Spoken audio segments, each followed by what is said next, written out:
What is up, everyone? Brian Gottlieb here with another Arena Decklists deck tech.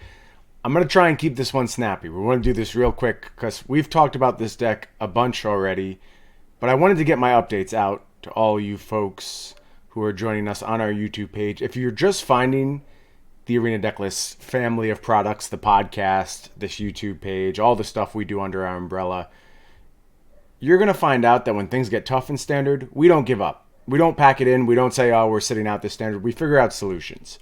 And the first place I'm looking for solutions is a way to win the Bant Golos mirror. And I think I've got one here. This list is a combination of everything I learned this weekend at SCG Philadelphia. I literally just walked in the door. The first thing I did was sit down to record this deck tech. I probably look like death. I haven't slept in a while. But it doesn't matter. The tech can't wait. I need to get it to y'all now.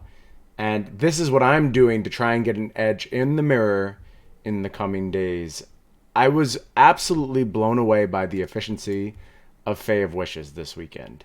And I think this is just a card that is good on its face. Jeremy Bertarioni leveraged it very well in his Fires of Invention Golos list.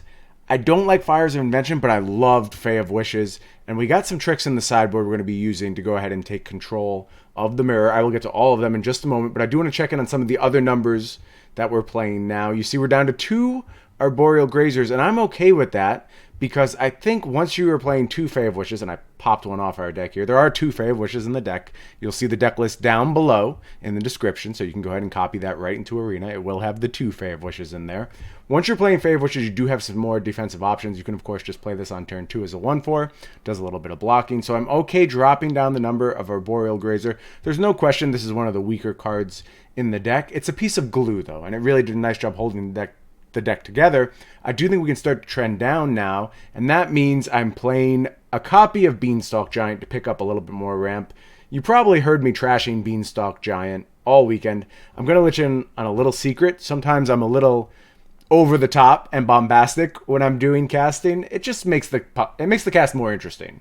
If I have really divisive opinions and go really hard on the topic. You heard me hating on Beanstalk Giant. I don't hate Beanstalk Giant. I think it's a fine inclusion in this deck. I have some concerns with the folks who are playing 3 copies of Beanstalk Giant, 3 copies of Fabled Passage, and trying to get by on 6 basics. That seems questionable to me. We're not going that far, though. We only have a single copy of Beanstalk Giant. The 4 ofs that are staying the same, 4 Once Upon a Time, 4 Hydroid Krasis. I am never playing less than 4 of either of these cards in this deck. And I see people do it all the time. I think it's just a mistake. Once Upon a Time, ludicrously powerful. Again, some more glue that just holds this deck together. This is one of the few decks that you are always happy when you find a Once Upon a Time. The free version is good. The paid version is good. Don't trim your Once Upon a Time. You can trim them in post-board games. Don't trim them in game ones. Play 4 copies. I would say the same, obviously, of Growth Spiral and Circuitous Route. I don't think anyone debates that. Same with Golos. Another 4 of that people are starting to drop down a little bit on, Teferi. I'm kind of with them. I think you can get away with playing 3 copies of Teferi. I haven't gone there yet. It's just one of the most versatile cards in our deck. I think it's actually really important in the mirror, which is a deck I'm definitely hard targeting at this point. So I still have 4 copies of Teferi Time Raveler. And I'm not going to go too much into the mana base. This is very inspired by the mana base that Rossum and Edgar both leveraged in their top 4 appearances. Rossum's team went on to win the entire tournament. I think they did a nice job tweaking the mana base a little, getting a little bit more efficiency in it. So I picked that up. And down to 3 Wraths right now, one of them being a Time Wipe. Mostly okay with that approach given that we have access to more Wraths via Fae of Wishes. And now I'm going to go over our sideboard here. One thing to note, I didn't go super hard on the Fae of Wishes sideboard. These are mostly cards I would be playing happily anyway. I just think they're good Magic cards, with the exception of one card, and you've probably seen it already. We'll get to that card in just a moment. But here you see still 2 copies of Veil of Summer, 2 Devout Decree. Edgar played 3 of these. I thought that was a really clutch inclusion. Just because it's so strong against the matchups you could otherwise struggle with. Mono red, mono black. It's nice to have this card as a catch-all in those matchups. So I've picked up 2 copies now. Pretty happy about that number. Disdainful Stroke, especially if people start playing Oko, I will want to leverage Disdainful Stroke in the mirror. I'm not at that plan yet, but I do see more and more Okos coming up. I see more and more Time Ravelers occasionally being sideboarded out in the mirror. So I'm okay with Disdainful Stroke in the sideboard now. Some people playing Negate. I just think Disdainful Stroke answers more of the cards you care about presently. 2 Assassin's Trophy. Beautiful catch-all, and now we have a way to proactively fight our opponent's Field of the Dead, and it's going to play into some of our other plans, and I may as well get into it now. This is the card I'm using to break the mirror open. And if you saw Kenrith, it was being used very much in the same way. You'd make a bunch of zombies, give them haste, you wrath your opponent, and then you're able to win pretty easily once your opponent has an empty board. But a lot of times there's just like 20 zombies staring at each other across the battlefield and no way to break it open. With 2 copies of Fae of Witches, you can reliably get this Tectonic Rift. I also think it's just fine if you want to play it early in the game to answer Field of the Dead. If you're on a mana denial plan, you can realistically do that now with this list and the addition of the 2 Fae of Wishes, as well as Casualties of War. I kept a Tamiyo in the sideboard. My thinking, like, you can burn Tectonic Rift early to control a Field of the Dead and then buy it back later.